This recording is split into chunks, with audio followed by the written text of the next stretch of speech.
Pustimiapmi Makassar atas nama Dwi Aura Ramadhani dengan NIM 2561201027 dari kelompok 3. Dalam video kali ini, saya akan mempresentasikan materi kelompok saya dengan judul Model Proses Mengelola Mobilitas Internasional.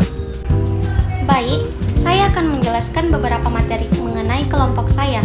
Nah, menurut pemahaman saya, mobilitas internasional adalah proses ketika perusahaan menugaskan karyawan untuk bekerja di negara lain dalam jangka waktu tertentu demi mendukung tujuan dan perkembangan bisnis perusahaan. Di era globalisasi saat ini, banyak perusahaan yang memiliki cabang di berbagai negara sehingga membutuhkan karyawan yang mampu bekerja di lingkungan internasional. Dalam pelaksanaannya, mobilitas internasional tidak dilakukan secara langsung, tetapi melalui beberapa tahapan. Tahap pertama adalah perencanaan, yaitu perusahaan menentukan kebutuhan tenaga kerja, negara tujuan, lama penugasan, serta biaya yang diperlukan.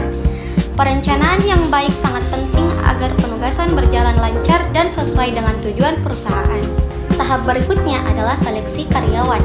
Menurut saya, perusahaan tidak cukup hanya memilih karyawan yang pintar atau berpengalaman, tetapi juga harus melihat kemampuan beradaptasi, kemampuan berkomunikasi, penguasaan bahasa asing, serta kesiapan mental dan dukungan keluarga.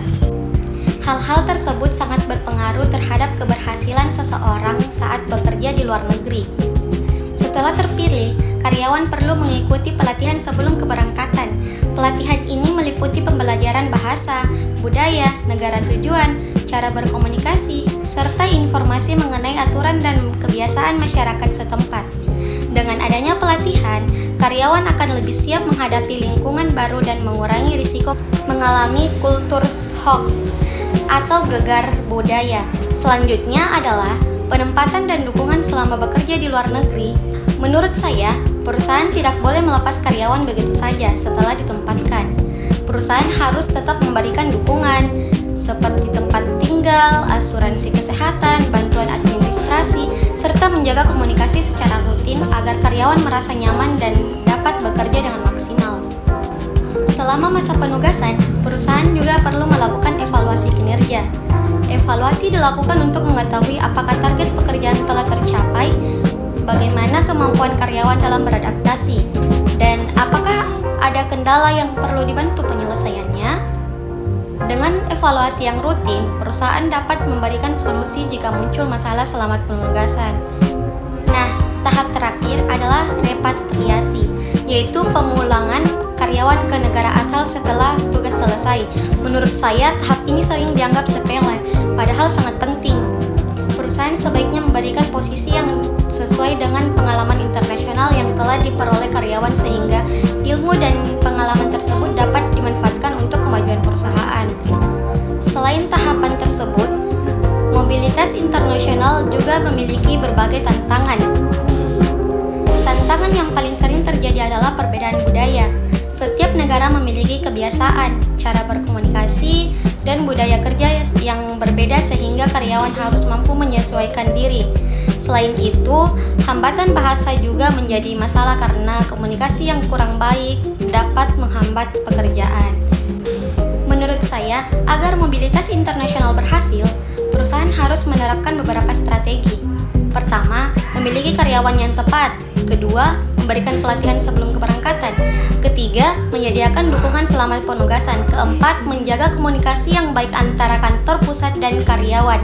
Kelima, melakukan evaluasi secara berkala. Dan yang terakhir, menyiapkan program repatriasi agar pengalaman internasional karyawan dapat dimanfaatkan setelah kembali ke negara asal.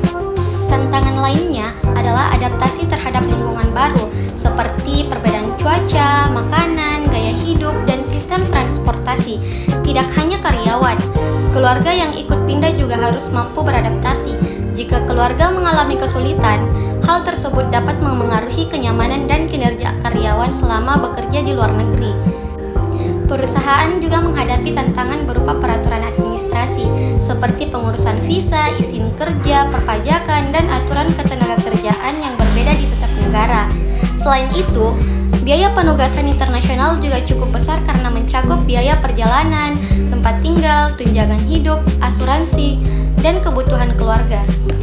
Contoh yang diberikan dalam makalah adalah penugasan seorang manajer dari Indonesia ke Jepang. Awalnya, ia mengalami kesulitan karena perbedaan budaya kerja dan keluarganya juga sulit beradaptasi. Namun, berkat pelatihan, bantuan mentor, serta dukungan perusahaan, ia berhasil meningkatkan produktivitas cabang sebesar 20%. Setelah kembali ke Indonesia, ia bahkan mendapatkan promosi jabatan. Dari contoh ini dapat dipahami bahwa keberhasilan mobilitas internasional tidak hanya tergantung pada kemampuan individu, tetapi juga pada persiapan dan dukungan yang diberikan perusahaan. Sebagai kesimpulan, menurut saya, mobilitas internasional merupakan strategi yang sangat penting bagi perusahaan yang ingin berkembang di tingkat global. Walaupun memiliki banyak tantangan, proses ini dapat berjalan dengan baik apabila direncanakan secara matang. Didukung dengan pelatihan yang memadai, komunikasi yang baik, serta evaluasi yang berkelanjutan. Dengan demikian, perusahaan akan memperoleh manfaat berupa peningkatan daya saing, sementara karyawan mendapatkan pengalaman, pengetahuan, dan peluang pengembangan karir yang lebih luas. Nah, demikian pemaparan saya mengenai model proses mengelola mobilitas internasional. Semoga penjelasan yang saya sampaikan dapat menambah pemahaman kita mengenai pentingnya pengelolaan mobilitas internasional dalam perusahaan multinasional. Terima kasih atas perhatian yang sudah nonton video saya. Saya akan tutup video ini dengan mengucapkan wassalamualaikum warahmatullahi wabarakatuh. Bye-bye. Sampai jumpa di video selanjutnya, teman-teman. See you next time.